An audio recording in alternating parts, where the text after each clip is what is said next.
6. Senator Josh Harkins joins us. I had an interesting experience yesterday. My first time in the gallery of the Mississippi Senate. You walked in and you said, "What did I think?" And I said, "Candidly, you guys waste a lot of time." Well, it's not the sometimes it's not the fastest method, but it's what we've been handed to us, and that's how we have to go through the process. The procedural piece of it is fascinating. If you've never sat in the chamber, if you've never sat in the gallery and kind of watched a debate or some of the proceedings that happen, there's a lot of formality. There's a lot of procedural stuff that goes on, and it is fascinating to watch. Oh yeah, sometimes I'll talk to the pages who are high school students that are sitting there, and you think about it from their perspective, being 16, 17, 18 years old watching this, and you just you look at their face sometimes, and they're just like, sometimes some of them are staring like at a wall, and some of them are actually getting into it and listening and asking questions, and you forget that they're standing behind you when you're presenting bills and you're talking about issues, and people are getting passionate about a position or trying to pass something or defeat something, and all these kids are sitting there watching, and you wonder what's going through their minds. Like, this is how it goes down. So my oldest daughter was a page last year for Senator Nicole Boyd, and it was an interesting experience for her. Yeah. She's like, "I'd like to do that again." She said a lot of it was boring, but I do think it is an eye-opening experience and a pretty cool thing for a young person to see the way state politics works in Mississippi. What's encouraging is you do have kids that will ask questions like, "Well, why was this? What was this issue about? Was this about something that we're gonna?"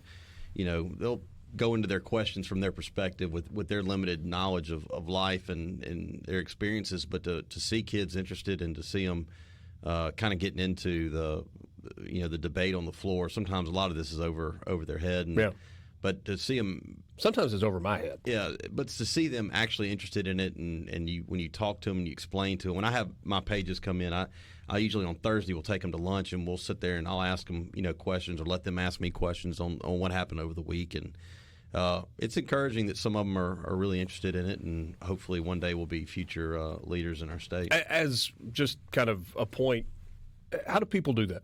Like if you have a young person that's like, what, I'd love to spend a week during the session with a senator or a contact your representative or senator and just let them know that your child is interested, and I would say have the child contact them. It means more to have a young person reach out and say, "Hey, I really would be interested in paging for you." And you can look at their. I usually ask them to. Talk to them, or if it's somebody I know that they're interested in it, and it's not going to be like they're going to come up there and sleep in the corner and play on their phone the whole time. It's I'd like for them to at least get an experience about what we're doing, why we're doing what we're doing, and hopefully it's to impress upon them that we're trying to make put the state in a position that when they're older, they can get a job here, they can live here, raise a family here, and continue to be a Mississippian. I know we've got some important stuff to talk about, but one more. You want to talk about sports? How dare you talk about a subject that is just absolutely not on the minds of any Mississippian. Of no interest to anyone. No interest to anybody. No college baseball, no NCAA tournament. No. How does seating assignments in the Senate chamber work? Because it's fascinating to watch. As I was looking yesterday. Seniority. It's that simple? Mm-hmm. Okay. You start at the top and work your way down. I will say that 3-seat desk in the very back looks pretty comfortable. I sat there. It's by the air conditioners. Usually we're in the session January through March, but sometimes there's a lot of. It gets hot, and you sit by the air conditioners. It's for me, it's you got a perspective of the whole chamber. You can see everything. Do you even have a desk anymore? It felt like you just kind of walk around the whole time. Yeah, I've got a desk in the back. I'm one row up from the back. So no, you're not. Yeah, really. Yeah, that's the kind of student he was too. I sat by you. I was in the back. So Senator Sparks is coming in a little while. Yeah. He's all the way up at the front, but y'all been in for the same amount of time, haven't you? No, I've been there longer than Senator Sparks. So this is my fourth term. So you just like the desk in the back? Yeah. Okay. I mean, you kind of. So seniority means you get to pick your spot, not you automatically are on the front row. No, you pick your spot. I mean, you can be there as long as you want, and you want to be up on the front, you can be up on the front. How long has Hob Bryan been in the same desk? He's moved around, I think. Okay. He's moved around, but he's been there 30-something years. He's the, quote, dean of the Senate. He knows where Steve buried the booze, right? Possibly. He may have a good idea. I'm just going to sit that one out. It's a, but I think the seating, it just depends on, I'm a kind of person, when I go into a restaurant, I want my back to the wall where I can see everything in front of me. What are you, like a CIA agent? No, I Harkins, just, yeah. you want to make sure I got everything in front of me. I know what my options are. I actually want to ask you about Hob Bryant for a second, because I've watched a couple of hearings online. I saw it. He is in the not in the majority party. He's a Democrat. It's been in there a long time. Clearly, when you listen to him talk, very, very smart guy. Very passionate. When I think of a Democrat or a liberal, I don't immediately think of Hob Bryant in the sense of like a national Democrat, because some of his ideas are somewhat conservative. But a guy who has been there for a long time and fights for his constituents, despite the fact that more times than not, the legislation that he's either pushing for or advocating against is the opposite of what is going to be passed. Yeah.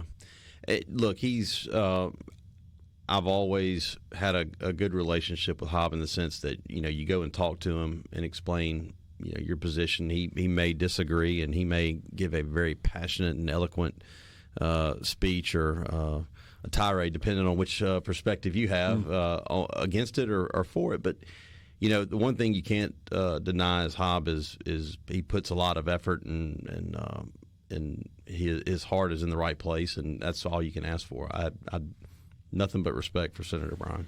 So yesterday was a significant day, in that it was a deadline day. It's very significant. We've talked about this tax reform bill since, I don't know, day one, and even 2022. Well, yeah, but as it pertains to this year, since the opening day, the opening gavel of the Senate and of the House. Obviously, House Bill 1 rolled out right out of the gate, a little while longer before the Senate rolled out their plan. There's been back and forth, amendments, but the significance of yesterday, had the Senate not passed an amended tax reform bill, it was dead. Now, JT Mitchell says nothing is ever dead until it's like dead. Dead. I mean, if there's a code section out there, if there's some sliver of hope it can be attached to another bill, it takes till the end of the session when you leave the building for good for the session to know that a bill's dead. 32-16, though, was the passage of the amended bill yesterday. 60-40 is what it takes. Is that right? It takes 3/5. I'm sorry. 3/5 on a money vote. Okay. Well, that's 60-40. Yeah. Not a math guy, but hey. I don't do public math. You start questioning. Lance and I know. Public math like it's 60-40. No, it's 3/5. Isn't that the same thing? Yes, it's the same thing. And there were 4 Democrats that voted for that bill yesterday. And we had bipartisan support on both Senate plans. Both Senate, the tax plans will be presented in chamber. But without that, it doesn't pass yesterday. Yeah. Let's talk about what was in the amended Senate bill when we come back, and then what the future looks like. Obviously, the House bill has a different opinion on some of the issues. We'll talk about some of those when we come back with you. Mornings with Richard Cross, SuperTalk, Mississippi. Senator Josh Harkins is my guest. Senator Daniel Sparks will join us in just a little while.